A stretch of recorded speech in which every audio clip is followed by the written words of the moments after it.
आज के इस वीडियो से हम विद्यार्थियों को कक्षा 11 गणित में एक नया अध्याय त्रिकोणमितीय फलन के अंतर्गत प्रारंभिक स्थिति में कोणों के मापन से संबंधित सूत्र एवं प्रश्नों को हल करना सिखाने जा रहे हैं।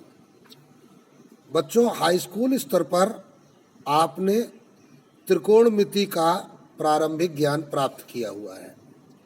कक्षा 11 में आपको त्रिकोणमिति के जो बेसिक रूल्स हैं वो अच्छी तरीके से विस्तार पूर्वक सीखने हैं।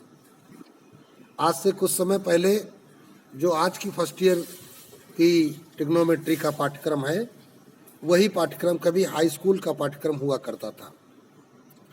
लेकिन अब हाई स्कूल में त्रिकोणमिति को बिल्कुल प्रारंभिक अवस्था में रखा गया है और उसका पूर्ण विस्तार कक्षा 11 में आपको देखना होगा और बड़े ही मेहनत से इसको तैयार भी करना होगा, क्योंकि आगे चलकर यह एक पूरा बुक का आकार ग्रहण करने वाला है।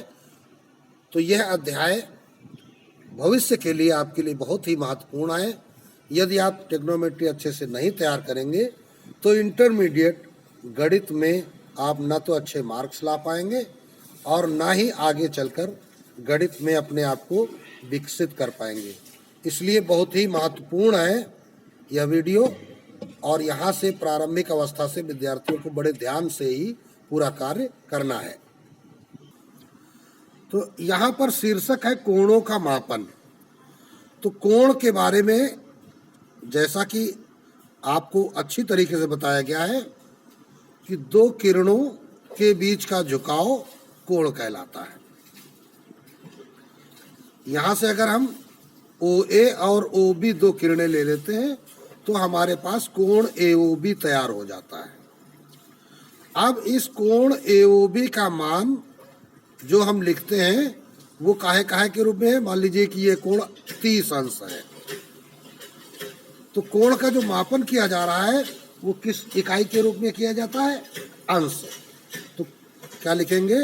कोण मापन की इकाई क्या है?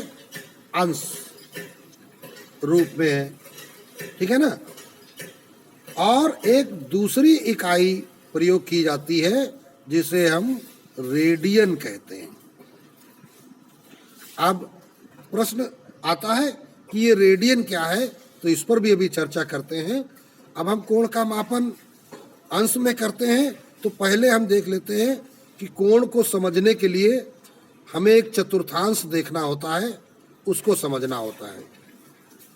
चतुर्थांश के बारे में पहले ही आपको बताया जा चुका है। यह मूल बिंदु है, ये आपका x अक्ष है, ये y अक्ष है और ये y डैश अर्थात ऋण y अक्ष है, ये x डैश अर्थात ऋण x अक्ष है।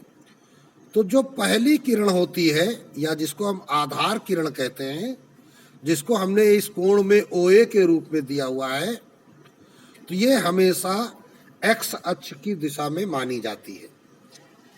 जिसको आधार रेखा कहते हैं या आधार किरण कहेंगे, वो हमेशा x अक्ष की ओर मानी जाती है।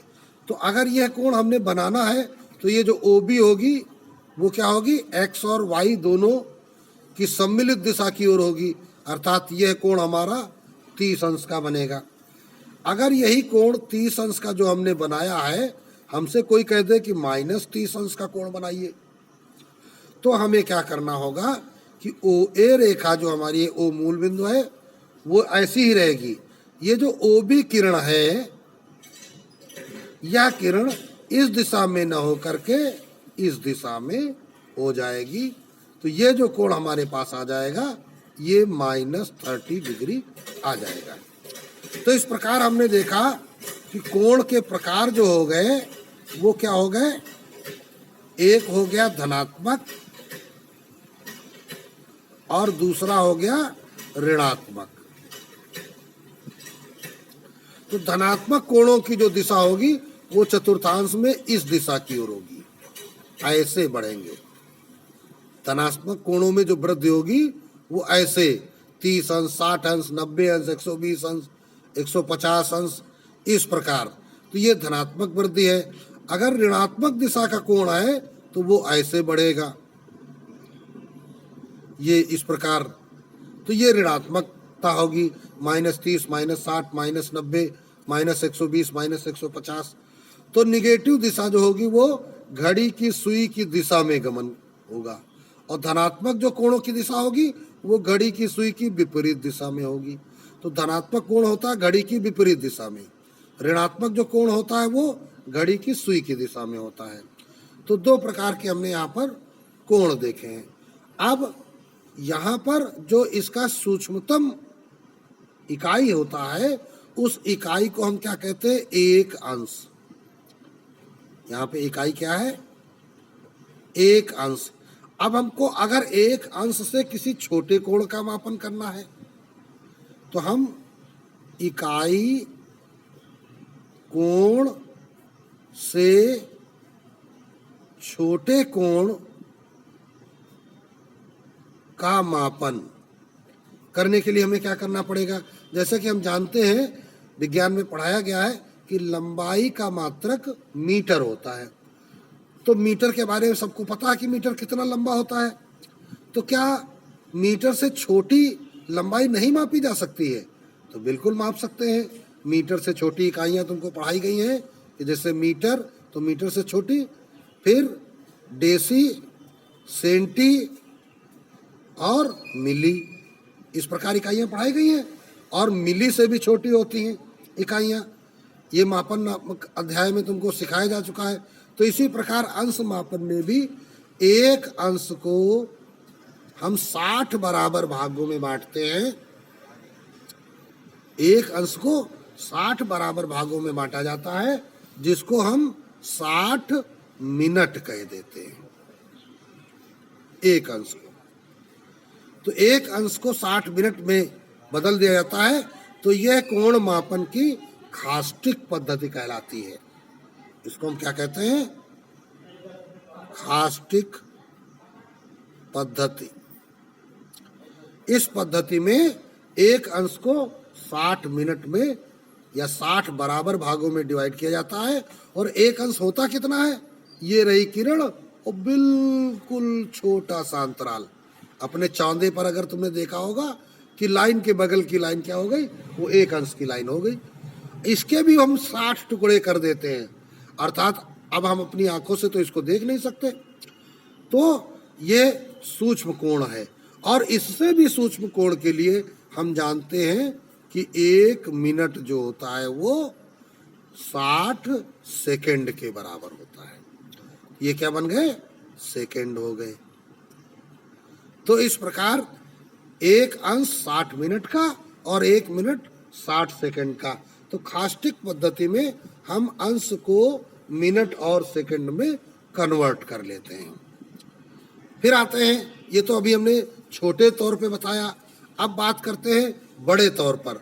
तो बड़े तौर पर क्या होता है कि जैसा कि ये चतुर्थांश है, इस चतुर्थांश में हमने 0 से 90, 90 से 180, 180 से 270, 270 से 360 पे पहुंच गए। तो संपूर्ण कोण बन गया 360। अब इससे भी बड़ा कोण है तो 360 में और प्लस होने लगे, और प्लस होने लगे, और प्लस होने लगे। अर्थात हम बहुत बड़े कोण की चर्चा जब करते हैं तो चाहे जितना बड़ा कोण हमने ले रखा हो, उस कोण को हम इस चतुर्थांश में प्रकट कर देते हैं। अर्थात उसे रूपांतरित करके उसको हम 0 अंश से 360 अंश के बीच में ले आते हैं। लेकिन जब हम रूपांतरित करके इस कोण में ले आते हैं तो रूपांतरित करके तो आ जाता है, किंतु यदि उसकी वास्तविक अवस्था हमको दिखानी होती है कि कोई कोण 450 अंश का है, और अंश के बारे में हमने क्या पढ़ रखा है, 360 से बड़े नहीं होने चाहिए, 0 से 360 ही पढ़ा है। तो ऐसा अंश बताने में थोड़ा सा विचित्र अनुभव होता है। तो वहां पर अंश के लिए हमने क्या लिया है, एक मात्रक आ गया रेडियन। रेडियन क्या होता है, किसी एक सरल कोण को, सरल कोण में क्या होता है, ये मूल बिंदु है, ये धनात्मक एक्स अक्ष है, ये ऋणात्मक एक्स अक्ष है, या दूसरी दशा में कहेंगे ये OA किरण है और ये OB किरण है। तो ये जो कोण यहां से यहां तक बना हुआ है, ये कितना कोण बना है? 180 अंश का है। और इस 180 अंश के कोण को हम गणित की रेडियन भाषा में पाई रेडियन कहते हैं। तो ये निशान है तुम्हारा रेडियन का, ये निशान है तुम्हारा अंश का। तो अंश का निशान ये हो गया और रेडियन का निशान ये हो गया। तो इस प्रकार क्या हम कह सकते हैं कि पाई रेडियन बराबर 180 अंश। तो अब इससे दो निष्कर्ष निकलते हैं। पहला निष्कर्ष कि यदि आप एक रेडियन को या किसी भी रेडियन मान को अंश में बदलना चाहते हैं तो एक रेडियन क्या हो जाएगा? 180 बटे पाई अंश। अगर आप अंश को रेडियन में बदलना चाहते हैं तो एक अंश बराबर पाई बटे 180 रेडियन। ध्यान रखना है कि अगर रेडियन को अंश में बदलना है तो 180 बटे पाई से गुणा करेंगे, अगर अंश को रेडियन में बदलना है तो पाई बटे 180 से हम गुणा करेंगे। तो इस प्रकार हम अंश को रेडियन में और रेडियन को अंश में बदल सकते हैं या परिवर्तित कर सकते हैं। तो अभी तक हमने क्या सीखा कि कोण जिसका मापन हम अंश में करते हैं धनात्मक और ऋणात्मक होते हैं, और इसे हम सूक्ष्मतम मान, छोटे मानों के रूप में मिनट और सेकंड में कन्वर्ट कर सकते हैं। बड़ा मान अगर हमको करना है तो इस अंशात्मक मान को हम दूसरे स्वरूप में पाई के स्वरूप में अर्थात रेडियन के स्वरूप में हम इसको प्रकट कर सकते हैं। अब देखते हैं कोण मापन की वृत्तीय पद्धति।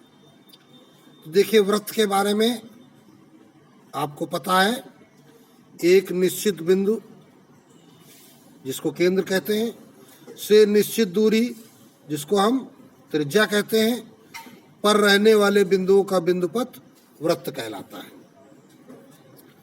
यदि हम इस त्रिज्या के बराबर एक चाप ले लें, जितनी लंबाई इसकी है उतना ही हमने एक चाप ले लिया, इस चाप को हम L से प्रकट करते हैं, चाप की लंबाई L, ठीक है ना। तो ये चाप क्या है? L और R क्या है? बराबर है यहाँ पर। और इसको भी अगर हम मिलाएंगे, नाम लिख देते हैं ABO। तो OA तथा OB क्या है? त्रिज्याएं हैं। OA बराबर OB क्या है? त्रिज्याएं हैं। और AB क्या है? एक चाप है। त्रिज्याएं को हम R से प्रकट कर रहे हैं, चाप को हम L से प्रकट कर रहे हैं। तो यहाँ पर हमने क्या लिया हुआ है कि L बराबर R, अर्थात यह चाप और यह त्रिज्या बराबर है। तो इस समय जो यहाँ पे कोण बना हुआ है वह 1 रेडियन बना हुआ है। तो वृत्त में चाप का अंश माप, या इसको हम ऐसे भी कहेंगे चाप द्वारा केंद्र पर बना कोण बराबर हो जाएगा कितना? 1 रेडियन। तो ये यहाँ की परिभाषा होती है वृत्तीय पद्धति में कि यदि त्रिज्या और चाप की लंबाई बराबर हो तो अंश जो उसका कोण होता है, चाप द्वारा केंद्र पर बना कोण, वो 1 रेडियन होता है। तो इस दशा में हमने क्या देखा? हमने देखा 1 रेडियन जो दिया गया है तो इसको हम कह सकते हैं चाप बटे त्रिज्या, तो L बटे R।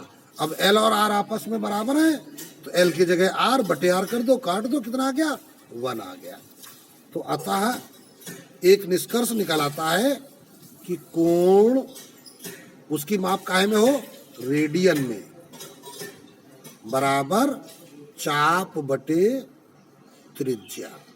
ये एक सूत्र तुम्हारे पास आ जाता है, कोण बराबर चाप बटे त्रिज्या। जब कभी भी वृत्तीय कोण ज्ञात करना हो त्रिज्या से चाप निकालना हो, चाप से त्रिज्या निकालनी हो, तो हम यहाँ पर इस सूत्र का प्रयोग करते हैं। अभी जैसा कि हम ऊपर चर्चा कर चुके हैं कि पाई रेडियन बराबर 180 अंश।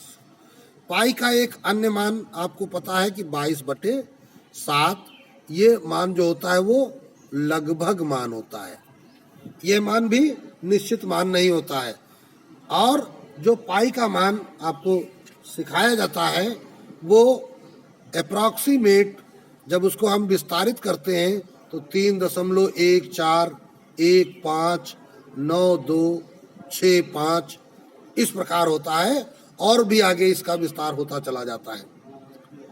तो ये जो वैल्यू जो होती है वो 22/7 के सन्निकट होती है। इसलिए पाई को हम सरल अवस्था में जब उसका संख्यात्मक मान लिखते हैं तो 22/7 लिखते हैं, जब उसका हम दशमलव मान लिखते हैं तो 3.14 मान रखते हैं। लेकिन यदि अंशात्मक मान रखा जाए तो पाई का मान क्या कहा जाएगा? 180 अंश। ये कौन से मान है? ये संख्यात्मक अर्थात परिमेय अवस्था का मान है, और ये उसका दशमलव अवस्था का मान है जिसका हम गणितीय गणनाओं में प्रयोग करते हैं। तो अभी पीछे हम ये तो तुमको सिखा ही चुके हैं कि अंश को हम कैसे रेडियन में बदलेंगे और रेडियन को हम कैसे अंश में बदलेंगे। अब आते हैं, देखते हैं शतिक पद्धति। इसे फ्रांसीसी पद्धति भी कहा जाता है, ठीक है ना। फ्रांसीसी पद्धति भी इसे कहा जाता है। यहाँ पर क्या किया जाता है, जैसे खास्टिक पद्धति में अभी हमने क्या देखा था, खास्टिक एक अंश के 60 भाग किए गए थे, तो शतिक में एक अंश के 100 भाग किए जाएंगे। भाई शतक माने क्या होता है? 100। तो हम क्या करेंगे, यहाँ पर इसको क्या किया गया है, एक समकोण को, समकोण में कितने अंश होते हैं? 90 अंश होते हैं। तो एक समकोण में 100 ग्रेड कर दिए जाते हैं, ठीक है ना। तो इसको 100 ग्रेड जी करके लिख दिया जाता है। और अब इसका 1 ग्रेड जो है 1G, इसके 100 भाग किए गए, तो 1 ग्रेड के 100 भाग को 100 कला कहा गया। और इसकी जो एक कला है इसके पुनः 100 भाग करके 100 विकला इसको कह दिया जाता है। तो वहां पर अंश से मिनट, मिनट से सेकंड, और यहाँ क्या है, समकोण के 100 ग्रेड। यहाँ एक अंश नहीं बांटा गया है, समकोण अर्थात 90 अंश को 100 ग्रेड में, और एक ग्रेड को 100 कला में, और एक कला को 100 विकला में।